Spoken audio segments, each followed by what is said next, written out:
Hello, friends. Today we are exploring the surprising new findings and new truth about the white dwarf stars.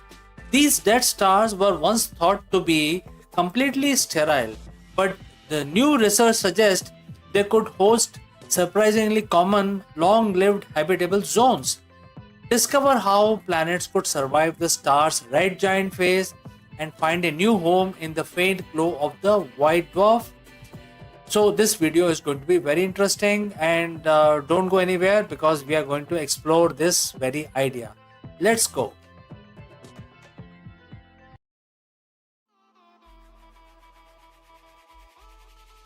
Hello everyone and welcome back to our cosmic journey. Today we are diving into the question that might sound like science fiction but is rapidly becoming a serious topic in astrobiology. Could we, or any life for that matter, live around the white dwarf star? Well, to answer this question, let's explore this further. For billions of years, life on Earth has thrived under the warm, steady glow of our sun. It's a yellow dwarf star, stable and reliable. When we imagine other habitable worlds, we often picture them orbiting stars much like our own, bright burning furnace that provide constant source of energy. But what if I told you that some of the most commonplace, unlikely places in the universe where the life can exist are also the remnant of the dead star, and they could be surprisingly hospitable. This isn't just a thought experiment. New research is revealing that the white dwarf stars, once considered cosmic graveyards, could harbor remarkably common and long lived habitable zones. And the implications for the future of life in universe are truly mind bending. To understand why this is such a surprising idea, we first need to understand what a white dwarf star actually is. Imagine our sun. It's currently in its prime, fusing hydrogen into helium in its core, but that's what we call a main sequence star. These stars, like everything else, will have a life cycle. For stars roughly the size of our sun, this cycle is quite dramatic. In about 5 billion years from now, our sun will run out of hydrogen fuel in its core. When that happens, it won't just wink out, instead, it will begin to swell dramatically, expanding into a red giant phase. It will grow so large that it will engulf Mercury, Venus, and possibly even Earth. The surface will cool, the sun surface, giving it a reddish hue. This phase, and it certainly doesn't sound like a good time for any life or on the nearby planets. After this red giant phase, the star sheds its outer layer, forming what is known as a planetary nebula, a beautiful glowing shell of gas. And this is what is left behind. At the very center is the star's super dense core. This is our white dwarf. It's incredibly hot initially, but no longer undergoes any nuclear fusion or fusion reactions. Instead, it slowly, gradually cools down over the trillions of years, essentially radiating away its leftover heat. For a long time, white dwarfs were considered cosmic relics, fascinating but ultimately barren, and for good reasons. Think about the challenges. Starting with, the first one is their size. A typical white dwarf is about the size of Earth, but it contains the mass of our sun. That makes them incredibly dense. A teaspoon of white dwarf material would weigh, number of tons. Secondly, their energy output. While initially very hot, they quickly dim compared to their main sequence predecessors.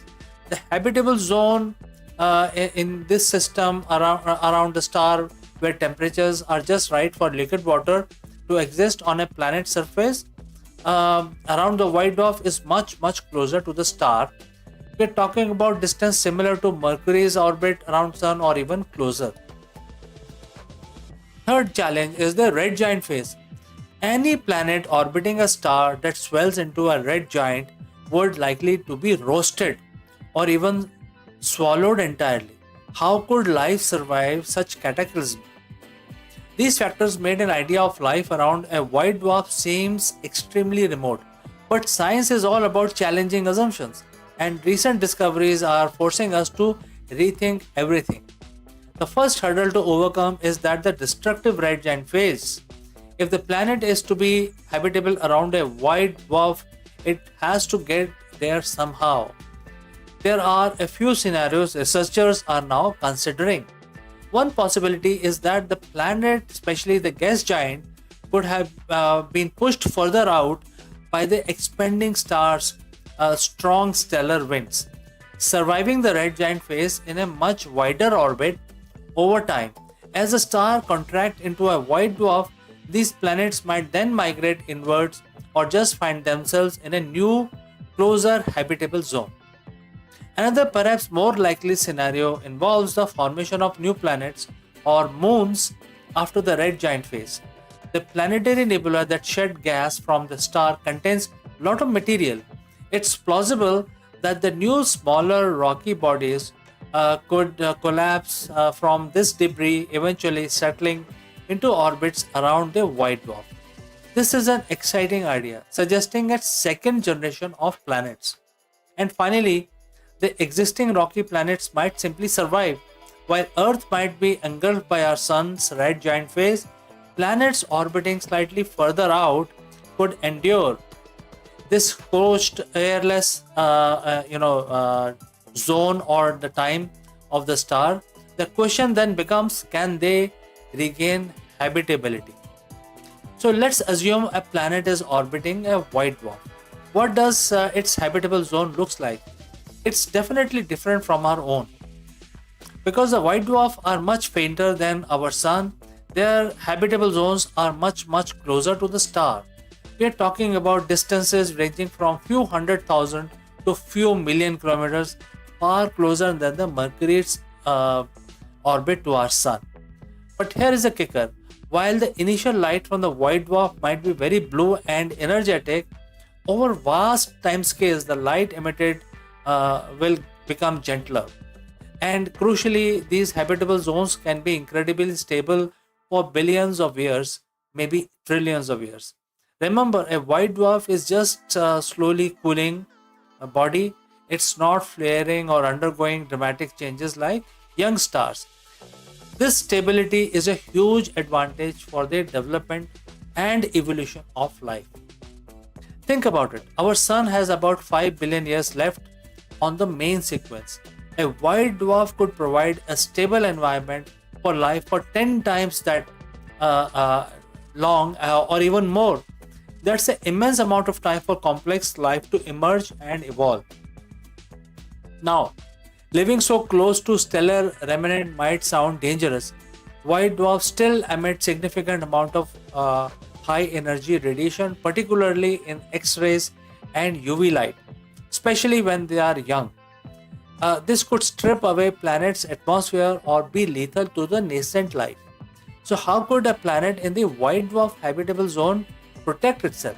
The answer, much like we have on Earth, likely lies in their robust atmosphere and a strong magnetic field.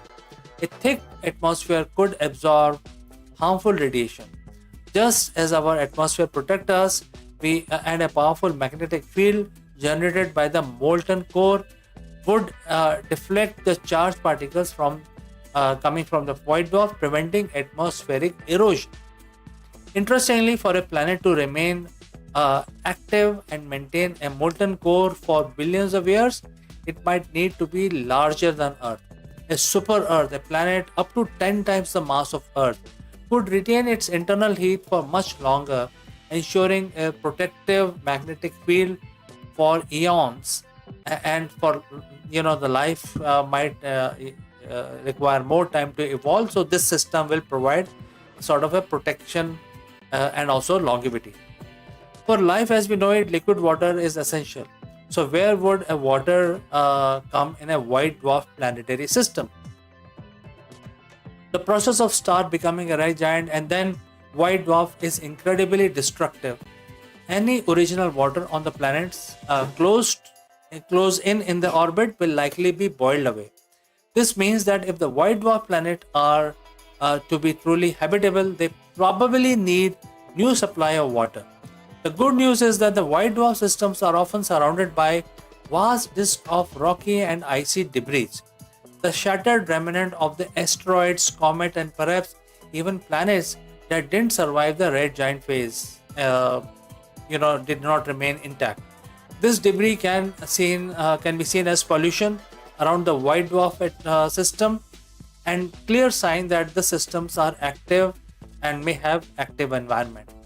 Over time, these icy asteroids and comets could be drawn into white dwarf's gravity, crushing into newly formed or surviving planets and delivering the vital water needed for oceans to form.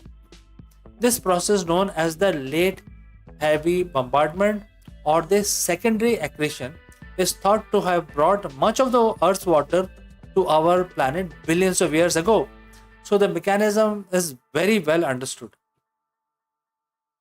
This is all theoretical at this point in time, of course, but how would we actually find life or even habitable planets around the white dwarf? One of the most promising methods involves observing the white dwarf's atmosphere itself. As planets, asteroids, or comets fall into the white dwarf, their material is vaporized and become part of the star's atmosphere. By analyzing the light from the white dwarf, astronomers can detect the chemical fingerprints of elements like oxygen, carbon, and even water. Finding an excess of water or organic compounds in a white dwarf atmosphere could be a powerful clue that there are or once were watery life bearing bodies in the system. Another method involves looking for transiting planets. If the planet passes in front of the white dwarf, from our perspective, it causes a tiny dip in the star's brightness.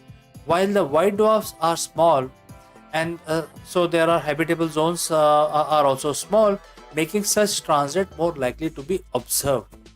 We could then analyze the planet's atmosphere for biosignatures, gases like oxygen, methane, or ozone that are often produced by living organisms. While no definitive white stars habitable planets have been confirmed yet, missions like the James Webb Space Telescope are perfectly suited to make such observations. So, what does this mean for the future?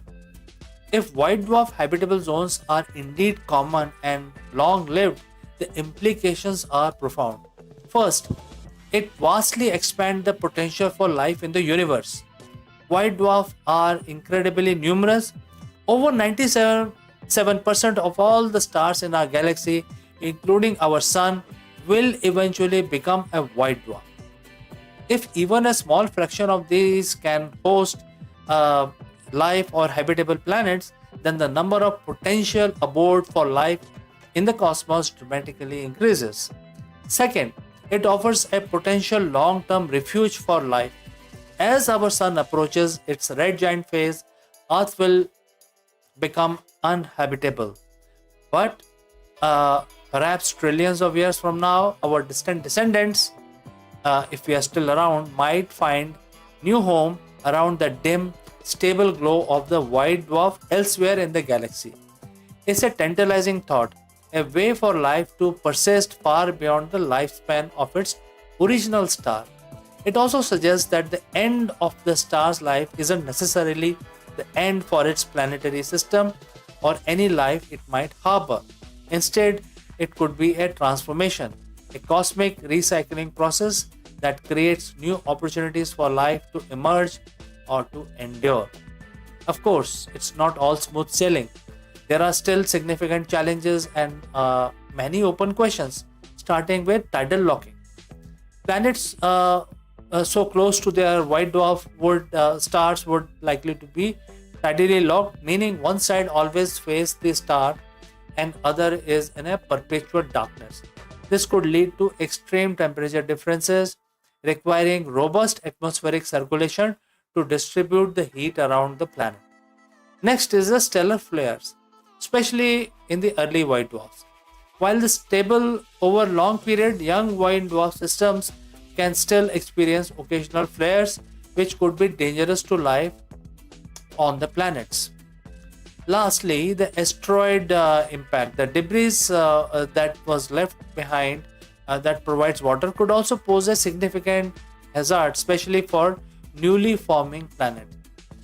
And above all, there are observational limits. While JWST is powerful, detecting biosignatures on such faint planet remains an incredibly difficult task. Despite these challenges, the scientific community is increasingly optimistic. Each new discovery brings us closer to understanding these intriguing stellar remnants and their potential to host life.